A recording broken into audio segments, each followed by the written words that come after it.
ఇప్పుడు మీ జుట్టు రాలడం పూర్తిగా తగ్గిపోతుంది. ప్రిస్మోస్ బీ fall cure miracle herbal hair oil తో. నమస్తే, నేను విజయ్. మెగాస్టార్ చిరంజీవి తెలంగాణ ముఖ్యమంత్రి రేవంత్ రెడ్డి భేటీ అయ్యారు.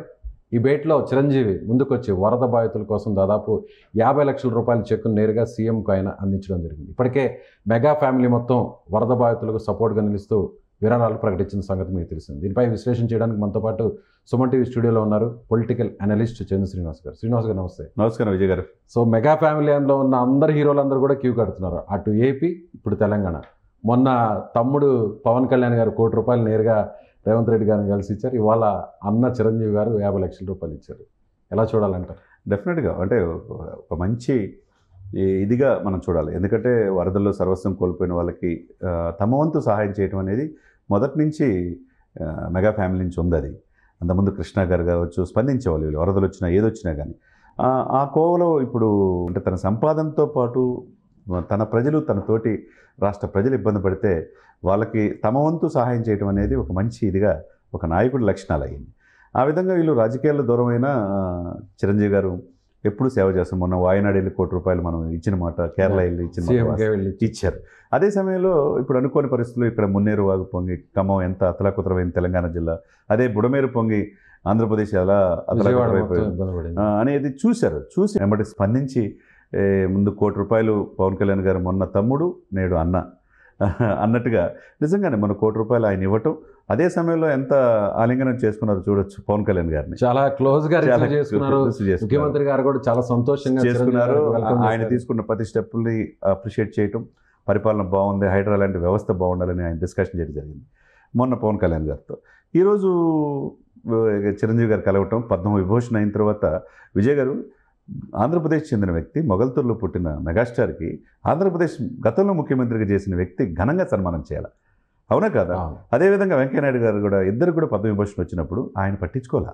గత ప్రభుత్వంలో పరిపాలించిన ముఖ్యమంత్రి మరి అదే సమయంలో రేవంత్ రెడ్డి గారు వచ్చి రాగానే శిల్పకళా వేదికలో మేము కూడా దాంట్లో చూసాం. స్వయంగా ఆయన చొరవ తీసుకొని తెలంగాణ ప్రభుత్వం తరపున పార్టీలకు అతీతంగా, ప్రాంతాలకు అతీతంగా ఎంత ఘనంగా సత్కరించారు. చిరంజీవి గారు నాకు స్ఫూర్తి అని చెప్పేసి శిల్పకళా వేదికలో సత్కరించారు లేదా? ఆ రోజు కూడా చిరంజీవి గారిని బాగా అప్రిషియేట్ చేసి పద్మవిభూషణ్, పద్మశ్రీ వచ్చిన వాళ్ళందరూ కూడా సత్కరించారు. వాళ్ళందరూ కూడా ప్రభుత్వం తరపున సహాయం అందించారు. ఆ రోజు మనం చూసాం చిరంజీవి గారు మొదటి నుంచి కూడా రేవంత్ రెడ్డి గారికి చిరంజీవి గారైనా పవన్ కళ్యాణ్ గారైనా బాగా అభిమానం, వాళ్ళంతా క్లోజ్ ఫ్రెండ్స్గా ఉంటారు. ఈ రోజునే వెళ్ళి తనకి తండ్రిగా అంటే చిరంజీవి గారు 50 లక్షల రూపాయలు సొంత డబ్బులు, అదేవిధంగా వాళ్ళ కుమారుడి రామ్ చరణ్ 50 లక్షల రూపాయలు, దీంతో పాటు వాళ్ళ మేనల్లుడు సాయి ధరమ్ తేజ్ నుంచి 2 రాష్ట్రాలకు 10 లక్షలు ఇచ్చాడు. ఒక అమ్మ అనాథ శరణాలయానికి కూడా 5 లక్షలు ఇచ్చాడు. కాబట్టి ఇక ఒక మెగా ఫ్యామిలీ మీరు చూసుకుంటే 4+2+6+8 కోట్ల రూపాయలు, 8,25,00,000 ఇచ్చారు విజయ్ గారు. మెగా ఫ్యామిలీ మాత్రమే వరద బాధితుల కోసం అటు ఏపీ, తెలంగాణలో 8,25,00,000 రూపాయలు ఇచ్చారంటే వాళ్ళు ఎంత దాతృతో మనం ఈ సందర్భంగా మనం తెలుసుకోవాలి. ఇక్కడ రేవంత్ రెడ్డి గారు కూడా ఈరోజు కలిసిన రోజు చూడండి ఎంత ఆప్యాయతగా, ఒక సొంత ఫ్యామిలీ లాగా, సొంత బంధువులాగా ఆయన హక్కును చేర్చుకొని ఆయన శాలువతో సత్కరించడం, ఆయన ఇచ్చిన చెక్కులు తీసుకోవటం, ఇది మనకు కావాల్సింది. నేటి చిరంజీవి గారికి దక్కాల్సినటువంటి గౌరవం అంతా కూడా అక్కడ దక్కుతుంది అనుకోవచ్చు, దక్కుతుంది ఆయన స్థాయికి. అంతే కదండి. అంటే గత ప్రభుత్వంలో మరి ఆయన మెగాస్టార్ 4.5 దశాబ్దాల్లో ఆయన తీయని సినిమాలు లేవు, ఆయన చూపని నటన లేదు.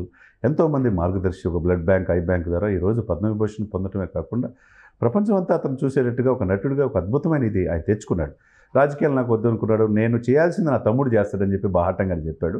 ఆ దిశగానే డిప్యూటీ సీఎం అయ్యాడు. ఆయన మంచి పరిపాలన అందిస్తున్నాడు, మనం చూసాం.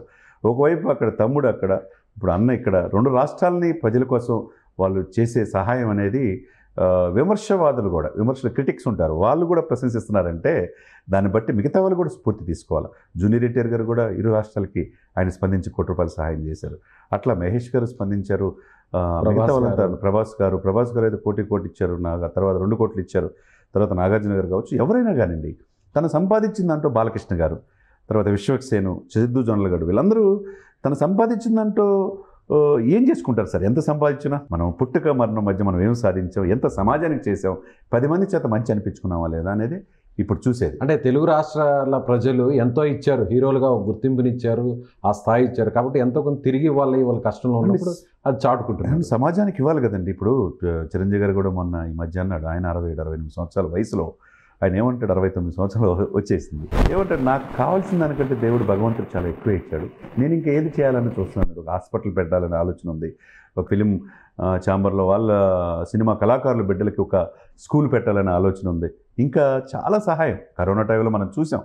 ప్రాణాలు సైతం లెక్క చేయకుండా ఆయనకు వచ్చింది ఒక చిరంజీవి చారిటబుల్ ట్రస్ట్ 1 కోటి 2 కోట్లు అయితే ఆయన ఒక 10 కోట్లు ఖర్చు పెట్టి 8 మాసాల పాటు సినీ కార్మికులకి నిత్యావసర వస్తువులు ఇవ్వటం అంటే, రెమిడిసివిర్ ఇంజెక్షన్ దొరకకపోతే ఇంజెక్షన్స్ కూడా 80,000 లక్ష రూపాయలు పలికి ఉచితంగా బ్లడ్ బ్యాంక్ నుంచి ఇచ్చారంటే, ఇక రక్తం ద్వారా 2 రాష్ట్రాలతో పాటు పక్కనున్న ఒరిస్సా కావచ్చు, ఇటు తమిళనాడు కావచ్చు, ఇటు వీళ్ళకి కూడా సహాయం చేశారంటే, ఆ రోజు అంటే నటుడుగా ఏదో ఫ్లెక్సీలు కట్టి ఎంజాయ్ చేయటమే కాదు సార్, సినిమాలు చూడటమే కాకుండా వాళ్ళకి ఒక సేవా దృక్పథం మెగా ఫ్యామిలీ నుంచి అలవాటు పడింది. అది సహాయం చేయటం, తోటి వాళ్ళకి సహాయం చేయాలనే ఉద్దేశంతో. మొన్న బర్త్డే కూడా చూసుకోండి, ఒక మొక్క నాటండి అని చెప్పి పిలిపించారు. వాళ్ళు పిలిపిస్తే లక్షలాది మంది ముందుకు వస్తారు. అది సమాజానికి ఉపయోగపడేగా ఉంటుందన్నమాట. సో పవన్ కళ్యాణ్ గారు నేరుగా చంద్రబాబు గారికి, ఇటు రేవంత్ గారికి నేరుగా ఆయన విరాళాన్ని చెక్ రూపంలో నేరుగా కలిసి మరీ ఇచ్చారు. ఇప్పుడు చిరంజీవి గారు రేవంత్ రెడ్డి గారిని కలిసారు. మరి ఏపీకి సంబంధించి కూడా త్వరలోనే చంద్రబాబు గారితో ఏమన్నా భేటీ అయ్యే అవకాశం ఉంది? డెఫినెట్గా వెళ్తారు. వాళ్ళిద్దరికి మంచి అనుబంధం ఉంది. ప్రమాణ స్వీకారానికి ఈయన ముఖ్య అతిథిగా హాజరయ్యారు. ఆ రోజు చూసాం మనం, మోదీ గారు వాళ్ళిద్దరిని భుజం మీద చేసి హక్కుని చేర్చుకునేది. డెఫినెట్గా రేపో ఎల్లుండి వెళ్తారు. వాళ్ళ అబ్బాయిని కూడా రామ్ చరణ్ గారు జూనియర్ ఎన్టీఆర్ కలిసి వెళ్తారని ఒక ప్రచారం నడిచింది, బట్ అది జరగలేదు. చిరంజీవి గారు ఏమైనా నేరుగా వెళ్ళి కలిసే అవకాశం? డెఫినెట్గా కలుస్తారు. ఉభయ రాష్ట్రాలకి ఆయన అవసరం ఉన్నది. సినిమా పరిశ్రమని ముందుకు తీసుకెళ్తానికి టూరిజం, సినిమా ఫోటోగ్రఫీ, సాంస్కృతిక శాఖగా కందులు దుర్గేష్ గారు అక్కడ ఉన్నారు. ఆ బాధ్యత కూడా వీళ్ళకి ఎక్కువ ఉంది, పవన్ కళ్యాణ్ కావచ్చు.